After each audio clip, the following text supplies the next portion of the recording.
శుక్రబలం నీచంగా ఉండడం కానీ, శుక్రబలం జాతకంలో తక్కువగా ఉండడం కానీ, ఇలాంటి అంశాలుతో పాటుగా పితృదోషాలు, సర్పదోషాలు, కర్మదోషాలు ఇలాంటివి చాలా ఎక్కువగా ఉంటేనే వివాహం అనేది ఆలస్యం అవ్వడం కానీ, అయితే శాస్త్రపరంగా గ్రహాల యొక్క కారణాల వల్లే మనకి ఈ వివాహం అనేది ఆలస్యం అయ్యేందుకు అవకాశాలు ఉంటాయి. అయితే మరి ఈ వీటితో పాటు కుజదోషం కూడా పెద్ద దోషం అన్నమాట. జాతక పరిశీలన చేసేటప్పుడు మాంగళిక దోషం ఉందా, కుజ దోషం ఉందా, అబ్బాయికి కానీ అమ్మాయికి కానీ ఇద్దరికీ ఉంటే మంచిది. కానీ ఏ ఒక్కరికి ఉన్నా చంద్రుడు బలహీనంగా ఉన్నా కానీ వివాహానికి ఆలస్యం అవుతుంది. ఎందుకు అంటే ఆలస్య వివాహము గత జన్మ కారణము ప్లస్ ప్రస్తుత గ్రహస్థితి. అయితే నివారణ మార్గాలు ఉన్నాయా అంటే, నమస్తే శ్రీమాత్రే నమః, శ్రీ కృష్ణాయ నమః. U1 యూనివర్సల్ 1 ప్రేక్షకులకు స్వాగతం, సుస్వాగతం. సామాజిక పరంగా, ఆధ్యాత్మిక పరంగా అంటే మన సామాజికంగా చాలామంది ప్రతి ఇంట్లోనూ ఇంచుమించుగా వివాహం కోసము బాధలు పడుతున్న స్త్రీలు ఉన్నారు, పురుషులు ఉన్నారు. అయితే ఇది సామాజిక సమస్య అని చెప్పుకోవాలా, లేదా అంటే వ్యక్తిగత సమస్య అని చెప్పుకోవాలా అంటే రెండు విధాలుగా కూడా మనం చెప్పుకోవాలి. వ్యక్తిగతంగా వారు బాధపడుతున్నప్పటికీ కూడా సామాజికంగా కూడా చూసినట్టయితే వివాహ వ్యవస్థ నానాటికి పల్చబడిపోతోంది. వివాహం మీద శ్రద్ధ కానీ, దాని మీద గౌరవం కానీ కోల్పోతున్నాము, ఎటు వెడుతున్నాము అనే భయము ఏర్పడుతోంది మన సమాజంలో. అయితే దీనికి గల కారణాలు ఏమిటి? వ్యక్తిగత కారణాలా, లేదా అంటే జ్యోతిష్యపరంగా ఏమైనా కారణాలు ఉన్నాయా అంటే కనుక మనం రెండు విధాలుగా చెప్పుకోవాలి. వ్యక్తిగతంగా కూడా చెప్పుకున్నట్టయితే పేరెంట్స్ అంటే మన తల్లిదండ్రులు ఒక రకంగా కారణమైతే, కొంత ఏమిటంటే ధనపరంగా సంపాదించిన తర్వాతనే మేము పెళ్ళిళ్ళు చేసుకుంటాము, ఒక స్థాయికి వచ్చిన తర్వాతనే పెళ్ళిళ్ళు చేసుకుంటాము అనే యువకుల శాతము ఎక్కువైపోతోంది. దాంతోపాటు కోరికల శాతం కూడా చాలా ఎక్కువైపోవడం వల్ల నానాటికి వివాహ వ్యవస్థ శాతము అనేది, అంటే వివాహాలు అనేది తగ్గిపోతూ వస్తోందనమాట. అయితే దీనికి మరి బలమైన కారణాలు ఏమై ఉంటాయి అంటే కనుక ఆస్ట్రాలజీ పరంగా అంటే జ్యోతిష్య పరంగా, సామాజిక పరంగా కాస్త పక్కన పెట్టినట్టయితే జ్యోతిష్య పరంగా ఎవరి జాతకంలో అయినా, స్త్రీలైనా పురుషులైనా వివాహం ఆలస్యం కావడం అనేది చాలా దురదృష్టకరమనే చెప్పాలి. అయితే అది దురదృష్టం అనేది వాళ్ళ తప్పిదం కాకపోయినప్పటికీ జాతకంలో కనుక శుక్రబలం లోపించినట్టయితే వాళ్ళకి తక్కువగా, అంటే శుక్రబలం నీచంగా ఉండడం కానీ, శుక్రబలం జాతకంలో తక్కువగా ఉండడం కానీ, ఇలాంటి అంశాలతో పాటుగా పితృదోషాలు, సర్పదోషాలు, కర్మదోషాలు ఇలాంటివి చాలా ఎక్కువగా ఉంటేనే వివాహం అనేది ఆలస్యం అవడం కానీ, అసలు కాకపోవడం అనేది కూడా ఏర్పడే అవకాశం కనపడుతోంది. అయితే ఇక్కడ మనము స్త్రీలకు చూసుకున్నట్టయితే, పురుషుల సంగతి తర్వాత చూసినట్టు స్త్రీలకు చూసినట్టయితే కనుక వివాహము ఆలస్యం అవడం కానీ, అవ్వకపోవడం అనేది కానీ చాలా ఇబ్బందికరమైన అంశము. దీని విషయంలో మనము శాస్త్రపరంగాను చూద్దాము, సామాజిక పరంగాను చూద్దాము. అయితే శాస్త్రపరంగా గ్రహాల యొక్క కారణాల వల్లే మనకి ఈ వివాహం అనేది ఆలస్యం అయ్యేందుకు అవకాశాలు ఉంటాయి. అయితే శుక్రుడు వివాహ కారకుడు, స్త్రీ సౌఖ్యము, భర్త సౌఖ్యము, దాంపత్య సౌఖ్యము ఇచ్చేవాడనమాట. అది శుక్రుడు కనుక లోపంలో, అంటే నీచ స్థితిలో ఉన్నా, లోపంగా ఉన్నా ఇటువంటి కారణాలు ఏర్పడతాయి. అయితే ఎవరైతే ఈ దాంపత్యానికి, వివాహానికి సంబంధించినటువంటి కారకుడో అతను ఆడవారి జాతకంలో అస్తంగత్వం అయినా కానీ, రెండవది పాపగ్రహాలతో కలిసి ఉండడము. పాపగ్రహాలు అంటే ఏంటంటే శని, రాహు, కేతు, ఈ గ్రహాలతో కూడి ఉన్న రెండవ అంశం అనమాట. అందులో కూడా మనకి ఆలస్యం అయ్యే అవకాశం కనబడుతోంది. తర్వాత లగ్నం నుంచి 6, 8, 12 స్థానాలలో ఈ శుక్రుడు ఉండడం మూలంగా తర్వాత పెళ్ళి ఆలస్యం అవడం కానీ, సంబంధాలు వచ్చి చెడిపోవడం కానీ జరిగేందుకు అవకాశాలు 100% ఉండేందుకుంది. అయితే మరి 7వ స్థానము మరియు 7వ స్థానం యొక్క అధిపతి దోషం ఉన్నా కానీ మనకి వివాహాలు అవ్వకపోవడము లేదా ఆలస్యం అవ్వడం జరుగుతుంది. అయితే 7వ స్థానము, లగ్నం నుంచి మనకి 7వ స్థానము వివాహ స్థానము. అక్కడ ఆ 7వ ఇంటి మీద శని భగవానుడి దృష్టి ఉన్నప్పుడు, రెండవది రాహు కేతువులు ఇద్దరూ కలిసి 7వ స్థానంలో ఉన్నప్పుడు, మూడవది 7వ స్థానానికి అధిపతి బలహీనంగా ఉండడం వల్ల, ఈ 3 కారణాల వల్ల కూడా వివాహం ఆలస్యమవడము లేదా అంటే అవ్వకపోవడము అనేది జరిగే అంశం ఉంటుంది. అయితే సంబంధాలు వస్తాయి, కానీ ఆగిపోయి మాకు వద్దనో లేదంటే వెనక్కి వెళ్ళిపోవడమో ఇలాంటివన్నీ జాతకపరంగా అయ్యేందుకు అవకాశాలు ఎక్కువ శాతం ఉన్నాయి. అయితే నిర్ణయం కూడా ఆలస్యమవుతుంది. ఒకవేళ అన్నీ కలిసి వచ్చి వీళ్ళు ఆ నిర్ణయం తీసుకోవడంలో లోపం కావచ్చు, లేదా నచ్చకపోవడం కావచ్చు, వారికి నచ్చి అమ్మాయికి నచ్చకపోవడం కావచ్చు, ఇలాంటి అంశాలు ఏవైనా జరుగుతున్నాయి ఆ అమ్మాయికి అంటే కనుక ఈ పై లోపాలు ఉన్నాయి అని నిర్ధారణ చేసుకోవాలి. అయితే తరువాత శాటర్న్ అంటే శని భగవానుడి యొక్క డిలే ఎఫెక్ట్ కూడా ఉంటుంది. అంటే శని భగవానుడు ఆలస్యం చేస్తాడు కాబట్టి ఆయన యొక్క అంశం కూడా మనం పరిగణలోకి తీసుకోవాలి. అది ఎలా అంటే కనుక ఆడవారి జాతకంలో శని భగవానుడు 7వ ఇంట్లో అంటే కళత్ర స్థానంలో ఉంటే కనుక ఆ వివాహం అవ్వడం ఆలస్యం అవుతుంది.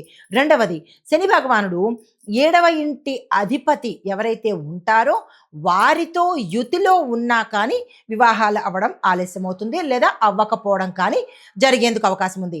మూడవది శని దృష్టి 7వ ఇంట మీద ఉన్నా కానీ వివాహాలు ఆలస్యమవుతాయి. అయితే మరి పెళ్లి ఆలస్యం అవ్వడము చివరికి అంటే ఎప్పటికో ఓ 40 ఏళ్లకో 48కో అట్లాగా లేటు అయ్యే అవకాశాలు ఎక్కువ శాతం కనబడతాయి.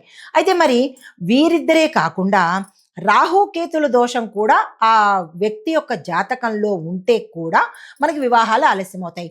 ఎలా అంటే కనుక రాహు 7వ స్థానము అంటే కళత్ర స్థానంలో ఉంటే కూడా వివాహాలు ఆలస్యమవుతాయి. మరి కేతువు కూడా 7వ స్థానానికి అధిపతి అయిన గ్రహంతో యుతిలో ఉంటే కూడా మనకి వివాహాలు అవ్వడం ఆలస్యం అవ్వడం కానీ దగ్గర దాకా వచ్చి వెళ్ళిపోవడం కానీ జరిగేందుకు ఉంటుంది. అయితే మరి ఈ వీటితో పాటు కుజదోషం కూడా పెద్ద దోషం అన్నమాట. దీన్ని మాంగళిక దోషము అని అంటారు. వివాహాలు నిర్ణయించేటప్పుడు ఈ దోషాన్ని కూడా మనం పరిగణలోకి తీసుకోవాలి. పెట్టుడు ముహూర్తాలు కానీ పేర్లు మార్చుకోవడం కానీ వివాహం అవ్వట్లేదు అని అడ్జస్ట్మెంట్లు చేసుకోవడం కానీ చేస్తే కనుక అవి తర్వాత వికటించే అవకాశాలు ఉంటాయి. జాతక పరిశీలన చేసేటప్పుడు మాంగళిక దోషం ఉందా కుజ దోషం ఉందా అబ్బాయికి కానీ అమ్మాయికి కానీ ఇద్దరికీ ఉంటే మంచిది. కానీ ఏ ఒక్కరికి ఉన్నా రెండవ వారికి ఇబ్బంది కలగడంతో పాటు ఆ దాంపత్యము అనుకూలంగా ఉండదన్నమాట. అయితే ఈ కుజుడు యొక్క స్థానాలు ఏంటి అంటే కనుక 1, 4, 7, 8, 12 ఈ స్థానాల్లో కుజుడు ఉంటే జరిగే అంశాలు ఏమిటి అంటే సంబంధాలు కుదరకపోవడము. ఎన్నో చూసామండి మా అమ్మాయికి అసలు ఒక్క సంబంధం కూడా కుదరట్లేదండి అని పెద్దలు వాపోతూ ఉండడము, బాధపడుతూ ఉండడము. వీళ్ళు కూడా అంటే ఎవరైతే ఉంటారో స్త్రీలు వాళ్ళు కూడా బాధపడడం అనేది జరుగుతుంది. ఈ స్థానాలు గుర్తుపెట్టుకోవాలి. తర్వాత పెళ్లికి ముందే బ్రేక్ అయిపోవడం. మాకు అన్నీ కుదిరాయి, ఎంగేజ్మెంట్ కూడా అయిపోయింది, ఇక పెళ్ళి ఒకటే తరువాయి అన్నప్పుడు కూడా బ్రేక్ అయిపోతూ ఉండే అవకాశాలు చాలా ఎక్కువ శాతం కనబడుతుంటాయి. అయితే కుటుంబ భయము, అన్నీ బాగున్నాయి, అంతా బాగుంది, కానీ ఆ కుటుంబంలోకి వెళ్ళాలంటే తల్లిదండ్రులకి భయము, ఇటు పిల్లలకి భయపడే అవకాశాలు కూడా ఈ యొక్క గ్రహాల యొక్క పరిస్థితి అనమాట. అయితే మరి ఇంకొకటి ముఖ్యమైనది, చంద్రుడు బలహీనంగా ఉన్నా కానీ వివాహానికి ఆలస్యం అవుతుంది. ఎందుకు అంటే చంద్రుడు మనఃకారకుడు కాబట్టి మనసు అన్నీ సరిపోయినా మనసు ఆందోళనతో నిండి ఉంటే కనుక వివాహాలు తప్పిపోవడం కానీ లేదా ఆగిపోవడం కానీ లేదా అసలు కుదరకపోవడం కానీ జరిగే అంశాలు ఉంటాయి. అయితే చంద్రుడు పాపగ్రహాలతో కలిసి ఉన్నప్పుడు, అమావాస్య దగ్గరగా ఉన్నప్పుడు, తర్వాత 6, 8, 12 స్థానాలలో ఉంటే కనుక వివాహాలు అవ్వడము లేదా చెడిపోవడము జరిగేందుకు ఉంటుంది. అయితే దీని ఇంపాక్ట్, చంద్రుడు యొక్క ఇంపాక్ట్ ఏంటి? నిర్ణయాలు ఆలస్యంగా తీసుకోవడము, ఏ కాడికి తొందరగా చెప్పకపోవడము, వాళ్ళు ఒప్పుకున్నా కానీ ఈ ఆడవాళ్ళ తరపు నుంచి ఒప్పుకోకపోవడము, ఇలాంటి అంశాలు జరిగేందుకు అవకాశం ఉంటుంది. తర్వాత భయంతో పాటు ఓవర్ థింకింగ్, అమ్మో ఇలా అయితే ఏమైపోతుందో, అలా అయితే ఏమైపోతుందో అని చెడు భయాలు, చెడు అనుమానాలకు కూడా కారణము చంద్రుడు 6, 8, 12 స్థానాల్లో కనుక ఉంటే ఆ అమ్మాయి యొక్క జాతకంలో. తర్వాత అన్నీ బాగున్నాయని అనుకున్నప్పుడు మగపెళ్లి వారు కానీ మాకు ఈ అమ్మాయి వద్దు అని తిరస్కారం కూడా చేసేందుకు అవకాశాలు ఎక్కువ శాతం కనబడుతున్నాయి. అయితే ఇది గ్రహదోషమా లేక కర్మఫలమా అని చూసినట్టయితే కనుక జ్యోతిష్యపరంగా మనం 2 అంశాలుగా మాట్లాడుకుందాం. జ్యోతిష్యపరంగా చూసినట్టయితే ఆలస్య వివాహము గత జన్మ కారణము ప్లస్ ప్రస్తుత గ్రహస్థితి. గత జన్మలో ఈమె యొక్క కర్మ ఏంటంటే ఎవరినైనా విడదీయడం కానీ, లేదంటే వివాహాలు జరుగుతున్నప్పుడు చాడీలు చెప్పడం కానీ, కర్మ రివర్స్. మనకి అనుకుంటాం ట్రాష్ అంటారు. కాదు. మనము తెలియకపోయినా కర్మకు జ్ఞాపక శక్తి చాలా ఎక్కువ ఉంటుంది. ఎంత దూరం వెళ్ళినా, ఎన్ని జన్మలెత్తినా దానికి చాలా గుర్తుంటుంది. కాబట్టి గత జన్మ పాపకర్మ చేసినట్టయితే కనుక దాంతో పాటు ఈ జన్మలో జాతకంలో దోషాలనేది వచ్చే అవకాశం కనబడుతుంది. అయితే నివారణ మార్గాలు ఉన్నాయా అంటే ఖచ్చితంగా ఉన్నాయి. నివారణ మార్గాలు చాలా ఉన్నాయి. పాటించేందుకు మనము సుముఖతగా ఉండాలి. జ్యోతిష్యం ఏం చేస్తుంది? ఆ గ్రహాలు మార్చేస్తాయా అంటే ప్రతిదీ మారుస్తుంది. మనము సవ్యంగా చేసినట్టయితే కనుక. అయితే మరి శాస్త్రోక్తంగా రెమెడీస్ ఏమైనా ఉన్నాయా అంటే కనుక తప్పకుండా. అంటే మనకి సమస్య ఎక్కడ ఉందో దానికి సమాధానం కూడా మన ఋషులు, శాస్త్రవేత్తలు, మన తాలూకా పెద్దలు, ఈ పంచాంగకర్తలు, ఇలా ప్రతి ఒక్క పండితులు కూడా మనకి విమోచనము అంటే రెమెడీస్ను కూడా చెప్పారు.